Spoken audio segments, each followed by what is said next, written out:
Hello, everybody. Thank you so much for coming to our bed talk. I am so excited to have Annette Uda here talking to us about UV sanitation and disinfection. Annette has been a celebrity at all the pet care conferences that I've been going to for years. I literally fangirled watching her walk around the trade show floors because everyone knew Annette. She gave all sorts of really informative talks. Everyone was coming to see her talk.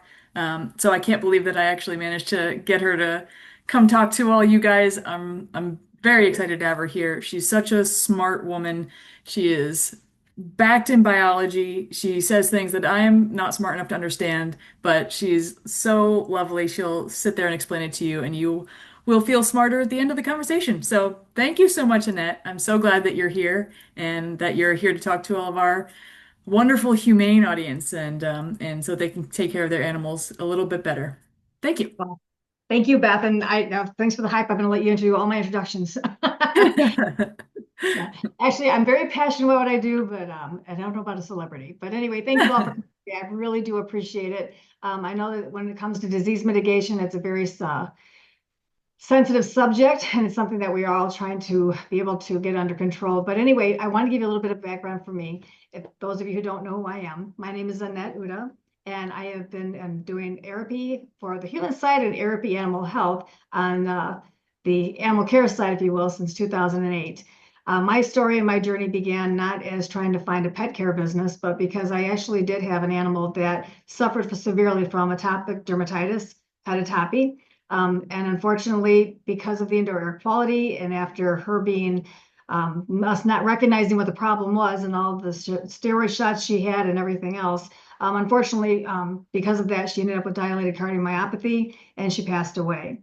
But fortunately, before she passed away, when my doctor brought to my attention about IAQ or indoor air quality and pedotopy, I was able to really do some research and to be able to see what I could do better for my own home to be able to try to help relieve some of her suffering. So fortunately, we started doing a lot of research, and we that's where Aerapy was born. And so we, at this point now, are really on a bandwagon to let everybody know about indoor air quality, why it's critical, what it can do to help protect the pets in your care, and also your business. To give you a little bit more background about myself, when I started this business, I knew that I didn't know what I needed to know, and I went and turned to the experts. So I went to a lot of, like Penn State. I've gone to Harvard, to different doctors there, talked to a lot of engineers, and also speaking to a lot of infectious disease doctors. And I really wanted to understand exactly what was it about indoor air quality that made it so dangerous.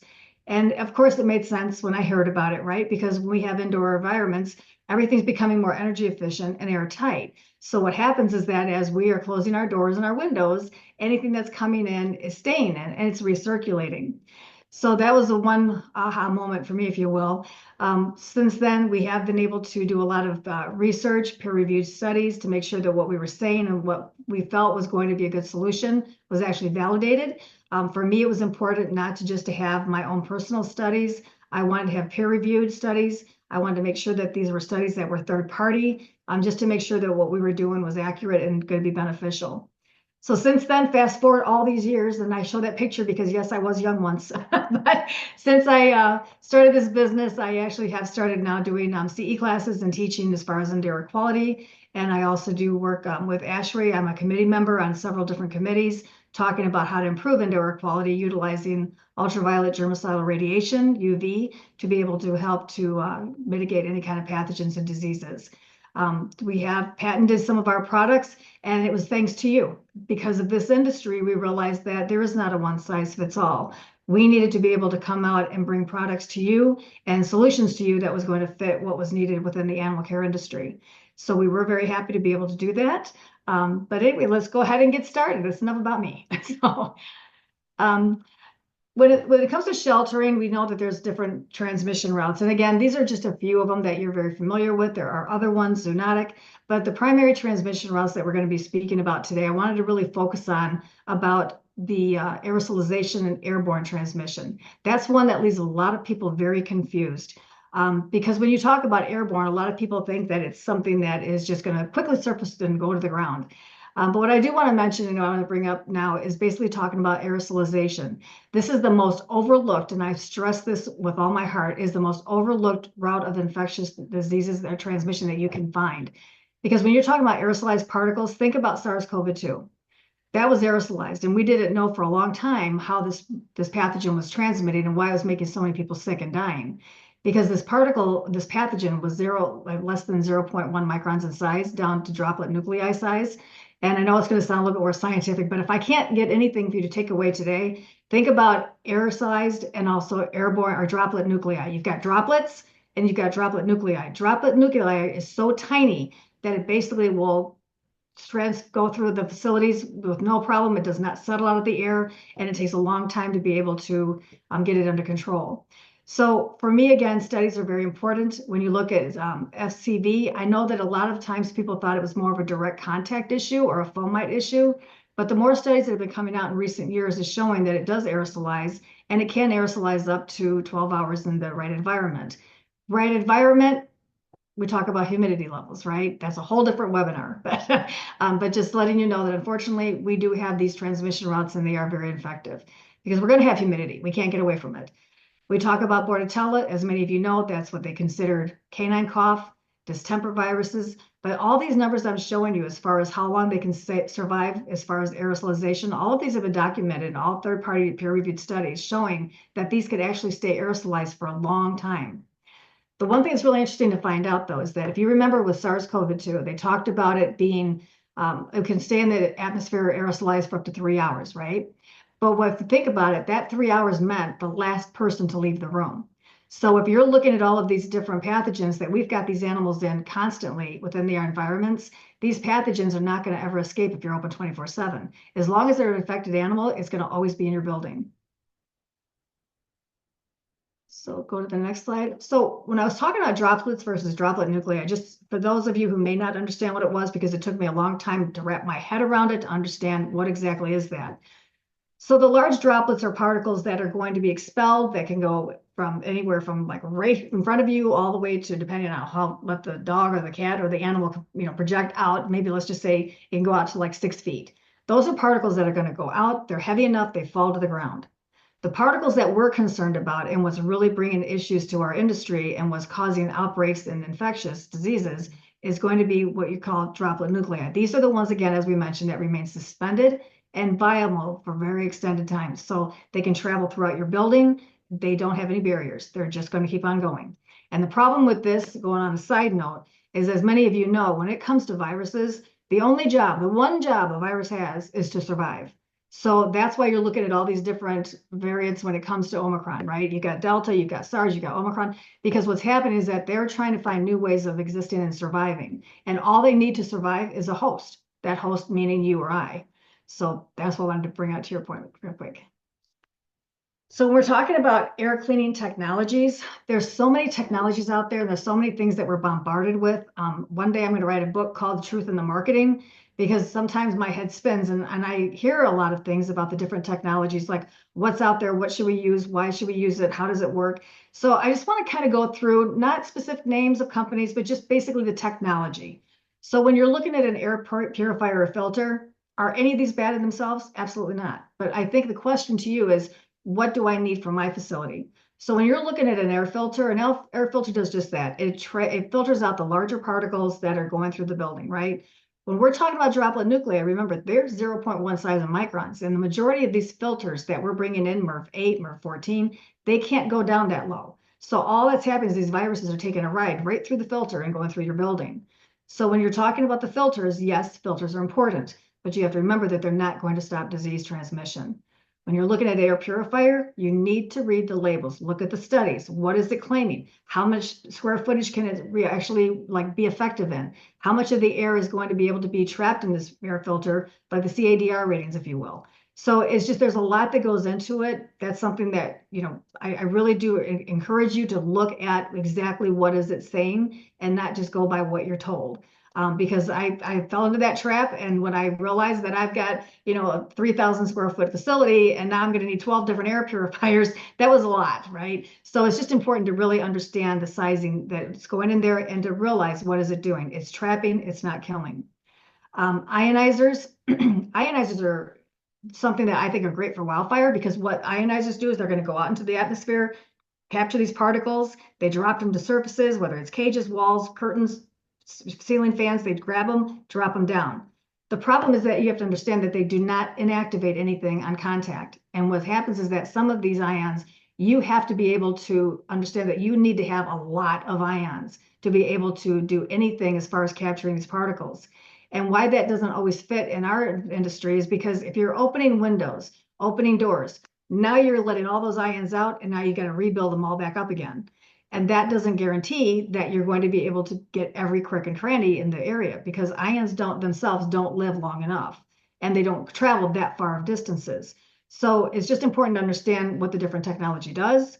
And just understanding that ions themselves do not kill, they do not trap, they just collect and drop, and they can very easily re-aerosolize if disturbed. Same thing when it comes to hydrogen peroxide systems that called about not being an ionizer, anything that's going to be activated as catalyst and there's going to be sending particles out in the atmosphere, that's what I'm clumping together as ions. Fans, they're fantastic. We need them for ventilation. We want to make sure the air is moving and distributing enough, airflow, if you will, and get the temperatures down. But unfortunately, they're not going to also end up capturing anything. All they can do is really spread what's already in the atmosphere. Photocatalytic oxidation, they call it PCO. This is another really great technology. The problem with PCO is that it takes a really long, and I mean long time, to be able to inactivate any pathogens. It is fantastic when it comes to odor control and also VOCs.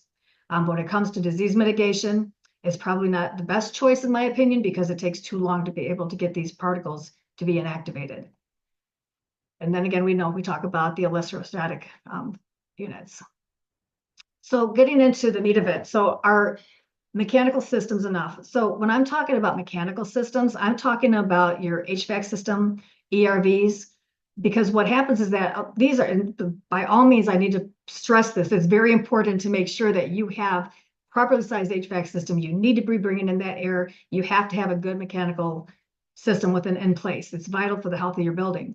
The problem is that it doesn't, when I put down that dilutes the air, it does dilute the air. 100%, no hands down, it does. The problem is though, is how long does it take? And then how much air is enough? Because even if you're talking about having, 6 air exchanges per hour or whatever it may be, ERV units and HVAC systems, only thing that they're doing is they're circulating the air, right? They're not killing anything. They're not taking down viral loads. They're just diluting some of the air. But even that amount is not very much because I use the illustration that it's good to dilute the air, but what about if you take if you have a glass of water, right?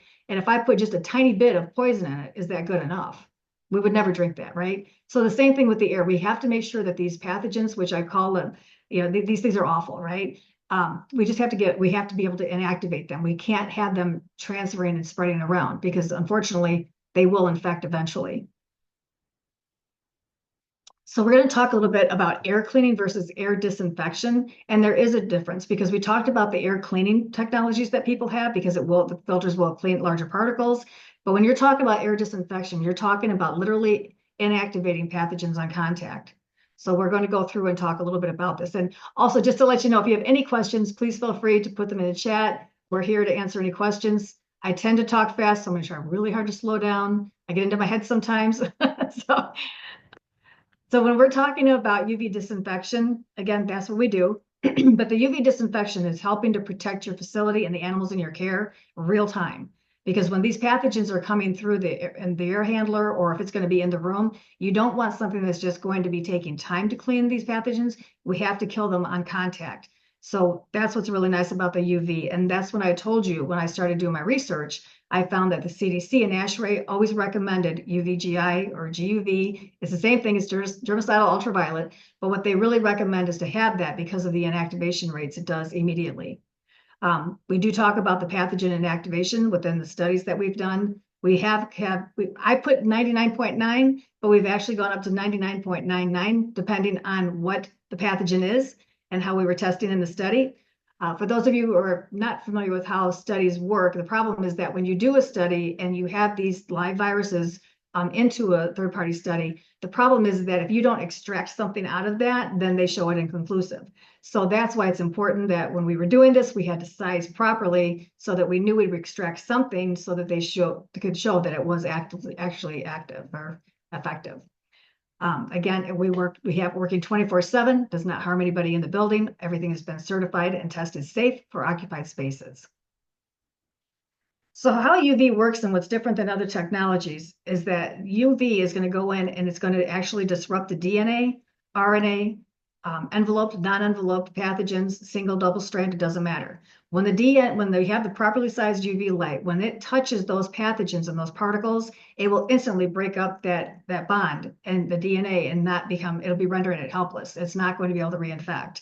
So when you look at the chart I have here, so when you're talking about peak germicidal efficiency, we want to have it at 254 nanometers. I've got 264. There was a typo. My apologies. So, but you want to have it at 254 nanometers. That's really critical for the highest germicidal level. So we talk about invisible but real. So I know that we don't see pathogens, but I like to use this illustration about the smoke in a kitchen. So if you've ever burned anything in your oven, or if you've ever seen anything in your house that you're making brownies and something happens, you forget about them and your whole kitchen is starting to fill up with smoke, then what we do is we run to the kitchen, we're opening windows, turning on the ventilation system, trying to get that air pushed through. We want to make sure that we're bringing down that smoke volume immediately. We don't want to be breathing it, right? The thing is that you have to understand that that's exactly what it's like when you talk about viruses, because viruses, while they're invisible, one cough, one sneeze, the panting, the shaking, you're releasing hundreds of thousands to millions of particles in a very, very short period of time. And if you're doing that, you can't see them, but it's exactly what you're seeing here in this picture. You have all those viruses in that room and you can't see it, but unfortunately, these animals are breathing it in, and so are the people caring for them. So that's why we say viral loads must be reduced, the same as whenever you're trying to take out the smoke from a kitchen and the oven. So the difference with this is that unlike larger droplets, the larger droplets that get expelled from the animals, those are pretty easy. Those are what we call more surface pathogens, because they're going to actually be trapped within the filters of the nose, not to be gross, but it's like our nose and our throat. We are able to get those larger particles under control. But what the problem is that when you've got droplet nuclei and you've got 0.5 to 0.1 micron sizes, those go right directly, bypassing all of the mechanical mechanisms, the throat, the nose, goes directly into the lungs, into the alveoli. And as we all know, going right there is when you're looking at an outbreak with canine distemper. You're looking at having an issue when it comes to the, influenza. There's just so many things out there that when, again, the primary transmission route, I can't stress this enough, is going to be spread through the air. So respiratory infections is critical when you want to have the healthier building. I hope I said that right. Because I'm always saying that the primary transmission route of respiratory infections is what's spread through the air. So unfortunately, this is something I pulled up today. I mean, we get this all the time because we have a lot of people that may be reactive instead of proactive, but these are the calls we get. These are the things that we see. So when it talks about outbreaks, how causing more than what you think, people have had to stop pausing for adoptions. They had to shut down their facility. We've had shelter people that have had, unfortunately, had to euthanize. We had other shelter directors that have been, they've been fired, right? So, I mean, there's just the problem is that there's so many disadvantages when we have an outbreak. And this is not to scare anybody or to upset anybody. These are our reality. We have hearts bigger than the planet, and we're trying to help these animals. But again, we're bringing them indoors and we're trying to do what we can. But unfortunately, when you have all of these pathogens in the room, it's awful. I mean, there's nothing we can really do about it if we can't see it, right? So that's where it's been really hard to be able to get a lot of these things under control. But there is help. So what I want to show you is that this is what we found out early on, the missing piece of the puzzle. Now, full disclosure, I know I'm going to get a lot of feedback on this. When it talks about surface disinfection, 13%, my computer went wonky when I was doing this. I apologize. These are not accurate numbers, but I'm just trying to show that the missing piece of the puzzle that we're all not looking at is the air disinfection. Again, you can have ventilation HVAC and you're circulating all that air, but you're not trapping, you're not killing anything. So we have to make sure that we know we are not ignoring the air, because if that is the primary transmission route of respiratory infections to spread through the air, then we have got to do something to be able to close that gap. If we don't, we're going to constantly be leaving ourselves vulnerable. And you know better than any of us. I mean, when you're talking about medical bills, we're talking about halting adoptions. unfortunately, it's a lot, right? So we want to make sure that we're bringing down the cost and we're getting these animals adopted fast and getting out the door. So, Annette, at what's the threshold for like a what I'll call a normal amount of incidents or dogs with some symptoms of some issue? What's the threshold for when you have an outbreak and you would have to, suspend adoptions or close your doors to the facility for a little while? Yeah, so again, that's not my realm of expertise. I'm not a shelter director, but I can tell you what they've told me. So they do have animals that will come in and they might, have a cough and it may not be anything because it could be allergies. It could just be just a cold, if you will. But the difference between an outbreak and having just a cold or allergies is when you've got, I'm going to use hypothetical numbers. So if you've got 100 dogs, right, in a room, if you've got 5 or 6 of them that are coughing and you're not really too overly concerned, but when you start getting all of them, the majority of them, where you're getting an outbreak where it's transmitting through the entire building, that's when you know that this is an aerosolized issue that's going on. So we really want to keep those numbers low because the one thing about animals is that when they come into any environment, whether it's going to be a pet boarding and daycare or if it's going to go into a shelter, their stress level is high. And when their stress level is high, their immune systems go down. So whatever is going to be in that shelter and they're inhaling, it's going to weaken their immune system and they can get sick. So again, we really want to prevent that. So while they're acclimating to their environment, let's give them the best chance they can, right? We want to make sure we're giving them the clean air. We don't have to worry about it transmitting throughout the building. And Hope I how answered. quickly could something transmit and begin to contaminate a whole facility? How quickly? Yeah. You're talking within, I'm not even say minutes. Because again, if you have to remember, if you have an animal coming in that is, you don't see that it's sick, right? But if you have an animal that comes in and it's coughing, panting, shaking, barking, again, if you talk about how many particles are released at one bark, one cough, you're talking about 100,000 to 1 million particles in I would say maybe a minute. So that's how fast that it can really go out. That's why I was talking about the viral load. So we really don't know exactly how much is out in the atmosphere, but you can definitely know that if the animal's sick and is expelling those particles, some will drop to the ground. The majority of them are remaining aerosolized. Gotcha. That's terrifying. Well, yeah, but unfortunately, it is our reality, right? Yeah. So that's why it's kind of like, okay, well, what do we do? And fortunately, we've been fortunate enough to be able to go with all of our experience and time. We're in over 1,000 facilities, and I am so happy to say, and this is not being, haughty by any means, but because we do want to properly size everything, that we've not had anybody shut down the doors. So we are very proud of that. So when it comes to our proven results, and this is the reason why, right? So as I mentioned early on, I didn't start this job, this business for just having a business. There was the purpose and there was something that I wanted to achieve, and that was to make sure that we were doing what we say we do. So we've actually went ahead and did some studies, which I'm very proud to say that even when it comes to like published studies, there was a 3-year study done in a kitten nursery.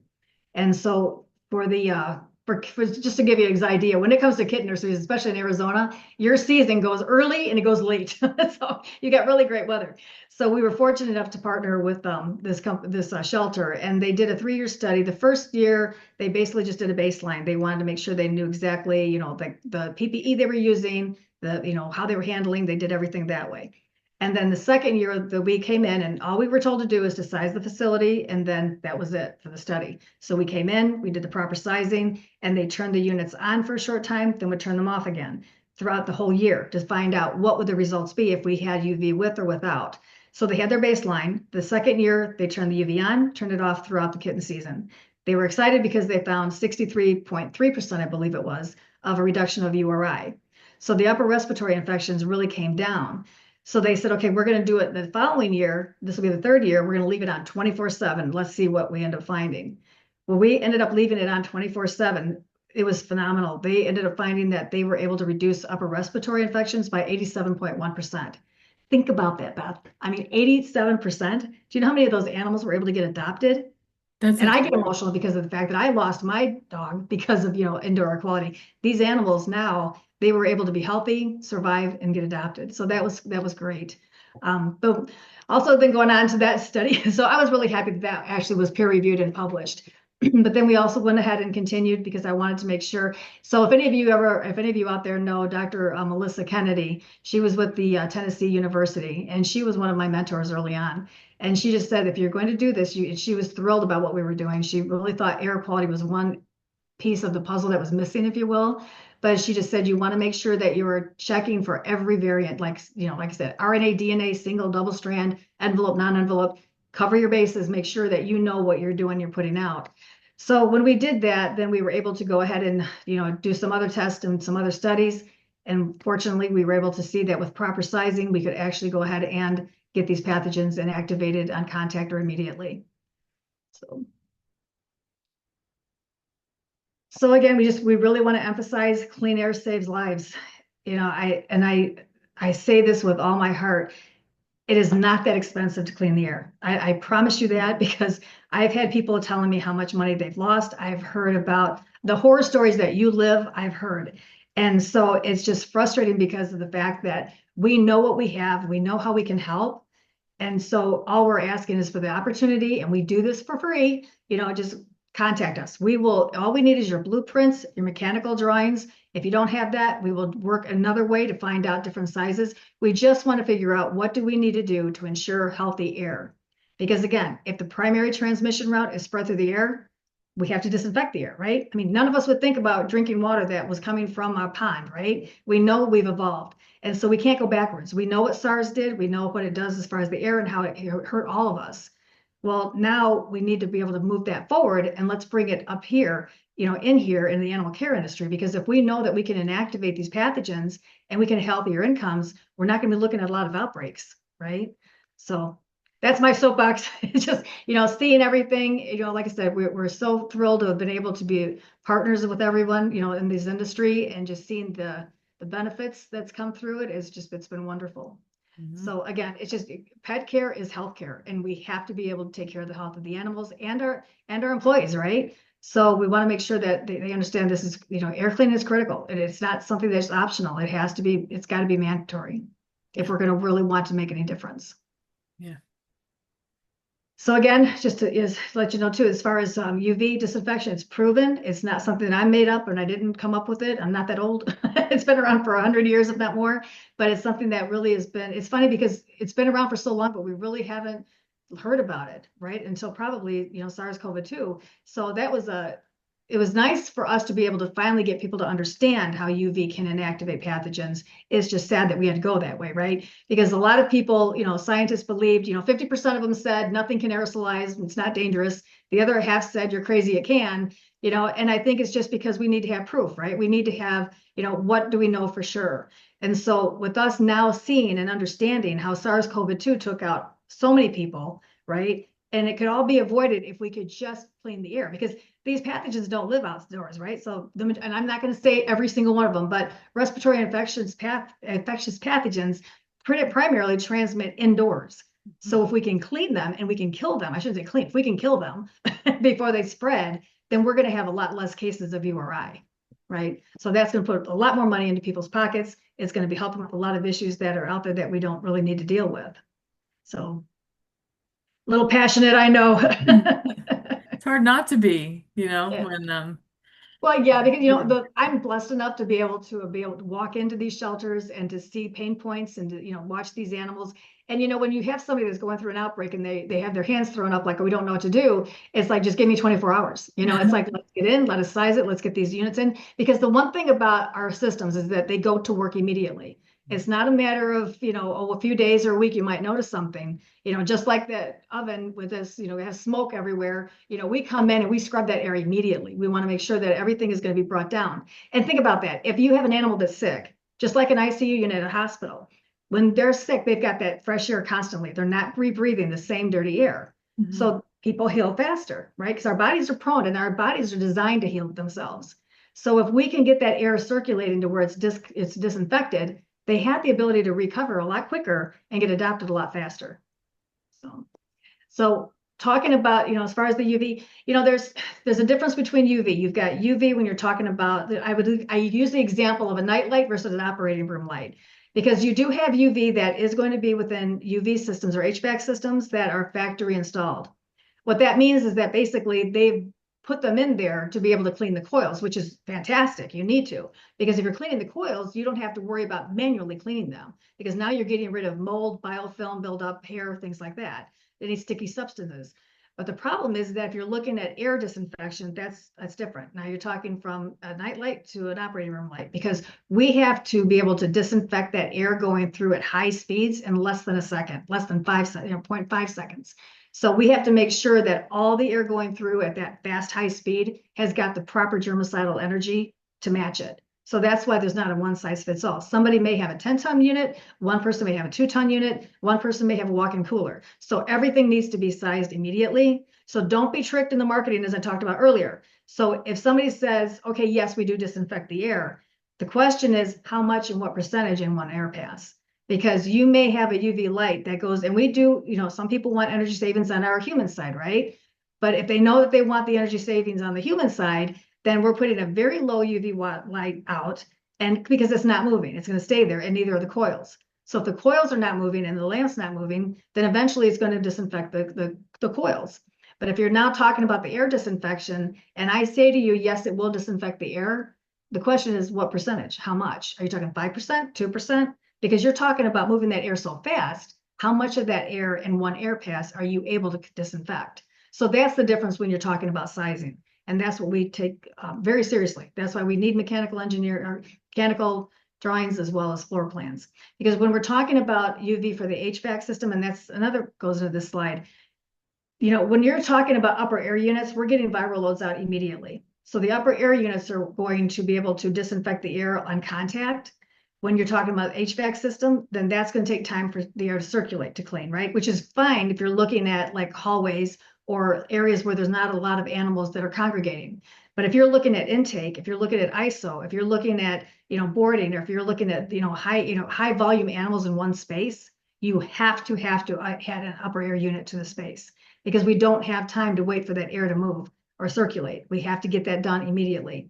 And so with the UV lights being in the upper air, and I don't think I have a picture here, I'm sorry, but when you have an upper air unit, and you're welcome to come to my website and see, but the upper air unit is going to work two ways. We have the natural convection. So when the air is rising and it's turbulent air, it's inactivating pathogens on contact. But we also have a built-in fan to push that air up and through so that we can keep that air circulating and move to get everything cleaned off quicker. So if there's a facility that's dealing with an outbreak, we'll say, and let's say that they've had to shut down and they call you as soon as they realize they have the problem. They're like, you know what? We should have done this already. How fast can you get here? So what's the turnaround like between when the UV starts sanitizing their air? How long before they could probably reopen their doors? That's a good question. So as far as how quickly they can reopen their doors is going to be depending on what they want to do. That's their choice. But I can tell you this much, that once we get the correct sizing done, we can have something sent out and shipped out by overnight. The majority of the products that we have, we do try to keep in-house because we know it's life or death. And we also know it's going to be a matter of opening or closing doors. So I would say that as soon as you get the units in, turn them on, because they don't wait. They go to work immediately. You'll start to notice too. Now, if you do have, I'm going to use a hypothetical. Let's say you've got a line or a ward of canine distemper dogs. Obviously, you're not going to socialize them. You're going to keep them away until they start healing and get better, right? So definitely you're going to want to look at the medical professionals to tell you when they're safe and cleared. But when it comes to the rest of the facility, all I can tell you is that once the units are installed, they do go to work immediately, the whole building. It's not just a matter of, here or there. So we're going to constantly disinfect that air for faster healing and hopefully adoptions. Wow. Did that answer your question? I hope it did. Yeah, no, it did. That's really fast. That's great. So basically the takeaway on this, I just really want to emphasize that pathogens do survive in the air a long time. This is not something that you can play with. I mean, I always say you're dancing with the devil when you're doing it. I mean, you have got to be able to get those pathogens inactivated immediately. We don't want to trap them. We don't want to circulate them. We don't want to dilute them. We want to kill them. And so we have to do it quickly and efficiently so that this way we can get the air cleaned out and get a healthier environment. We want to keep the lights on 24/7. We don't turn them off. We want to keep them on. It's not going to hurt anything. It's not going to be adding. It's very, very low amperage wise. I think you're talking 1 amp per unit, depending on what you get. So it's not going to be a lot, but you want to make sure that you're keeping it on. And what's important also, and this is also very critical to state, is when you're talking about upper air units, sometimes people will say they're dangerous, and they're not wrong, right? The thing is that are you certified and tested safe for occupied spaces? Because upper air units, you are keeping it above the animals' heads above our heads. We don't want to be looking at the UV light. And that's why with all of us are ETL UL certified, making sure that again, none of that UV light's coming downwards, it's staying upwards, and we're inactivating the pathogens and not harming the occupants within the room. It's a very proven and safe, cost-effective solution. A lot of people are shocked when they find out how much it actually costs. It is not as expensive as people think. So the nice thing for that is that, like I tell people, if you can't do your whole building, do something, right? So start somewhere and let's keep working at it. But for the most part, I think when people do see, how much it actually costs for disinfection with UV, they're pleasantly surprised. And like I said, it goes to work immediately. So they're really happy about that. And I think I mentioned this earlier, and we've been in over 1,000 facilities.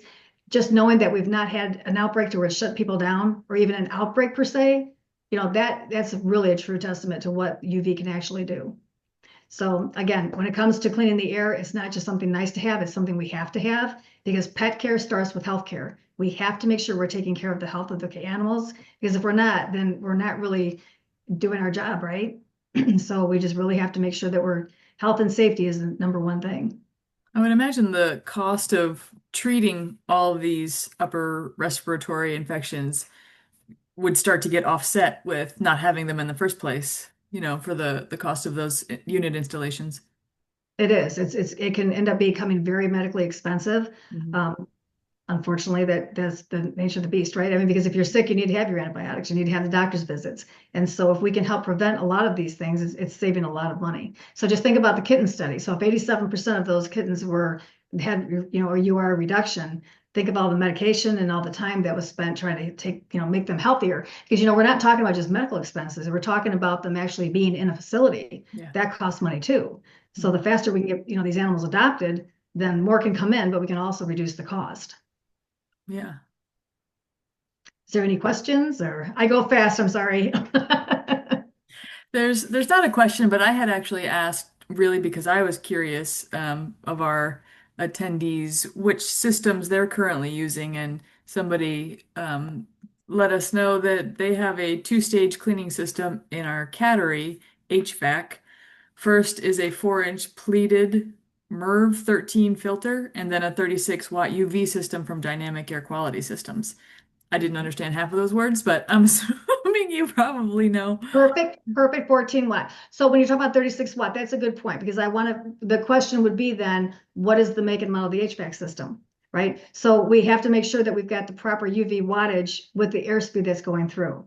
So I applaud you. I'm glad you're doing something with that. The question, I would just have to size it because I don't know if you're getting 10% of the air cleaning in one air pass or are you getting 99% or 100% in one air pass. Hmm. So I That'd be a think good that's, question for him to ask his yeah. the current supplier of that system. Well, I think what you want to, again, whoever installed it, those are the questions you want to ask is like, what is the percentage of air disinfection in one air pass? Mhm. Have you tested for specific pathogens? Because when you say it's disinfection, what are you disinfecting? Mold, viruses, bacteria. So you want to make sure that you don't have just one. You need to encompass all of them because, a lot of these pathogens could even be, bacterial and viral mixed, right? And then you have mold, which is awful. So it's just, you talk about ringworm, that's a fungus. So when that's going through your ventilation system, are you matching the UV dosage for the inactivation rate in one air pass? Mhm. And that's something that we take away when we're doing our sizing. That's what we're sizing for. Gotcha. He says he believes his system is designed for approximately 700 SCFM. SCFM, okay. Yeah, I would have to really take a look at it to find out. I think half of this is just knowing what questions to ask. Like but for me specifically, of course, I'm not a facility owner, so I'm sure everyone else here is way more educated in this than I am, but I wouldn't even know what I would need to know. Well, so it feels almost overwhelming when you're trying to make these decisions, you're trying to make them in the best interest of your animals, but sometimes you just don't even know what you should be asking. Right. I think the biggest takeaway for us, and again, we want to look at it. It's not just a one size fits all. And that's why I can't explain that even that, because for us, we need to look at the whole plan, right? We need to look at airflows. We need to look at the rooms. We need to look at ceiling heights, so we really want to look at individual spaces. because we want to make sure that they're all being protected. So I think that's why for us, it's important to be able to work with somebody one-on-one. And this is not something we charge for. I think I mentioned that earlier. That's something that we do as a courtesy because we just want to make sure that every facility is going to be getting the proper disinfection that they need.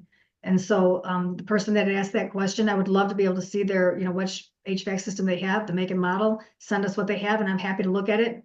No charge, no, nothing. I would just like to make sure that they are properly sized. And again, that's one element because if you're looking at the HVAC system, that to me has always been the first line of defense, right?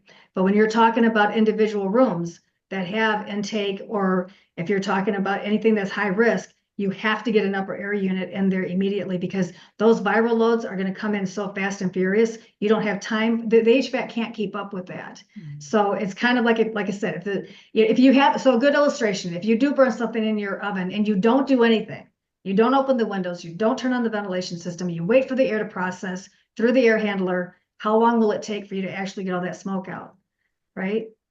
I don't want anybody to try this at home. But I'm just saying what you want to do is make sure that's kind of the same thing what you're doing with your ERVs or when you're talking about with your HVAC system. So when it comes to the MERV filter, full disclosure, I really do suggest them only a MERV 8 because again, if you're talking about animal care, you're talking about a lot of fur and a lot of dander, and you're talking about how it's really going to be expensive trying to change those filters all the time. Because if you're looking at droplets, and any particles higher than 10, 10 microns or a lot higher, a mervape filter is going to filtrate those anyway. But if you're looking at something that's going to be 0. Less than 5 microns in size, which is really your viruses and bacteria that's causing diseases, that filter, even a MERV 14, won't trap those. So for animal care, this is something that we really do say that I think that a MERV 8 filter is pretty much the safest way to go. I shouldn't say safe, it's probably the most economical and effective way to go. Is that something Whole he new could webinar. tell another owner? Is that something that he could just swap out? Like it's just an easy filter change, or maybe I'm not But enough for these I would questions. have to look at this, but generally speaking, yes. When Okay. I have people that are talking about allergen filters, then I would probably go with an allergen filter if that's the purpose of it for a specific room.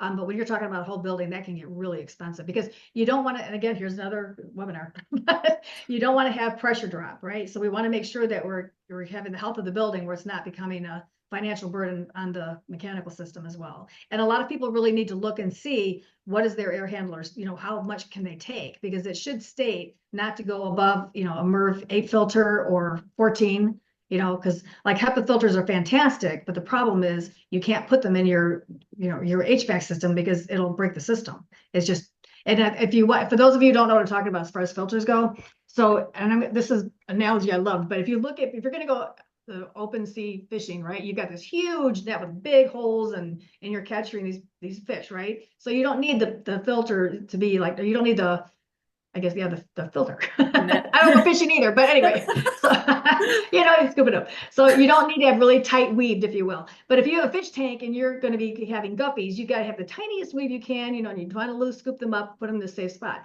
So that's what I'm looking at when it comes to pathogens. So that's the whole, when I'm talking about the MERV rating, it just depends on how much airflow is going through and how many particles at what size can be, not what particles, but what size particles can be captured.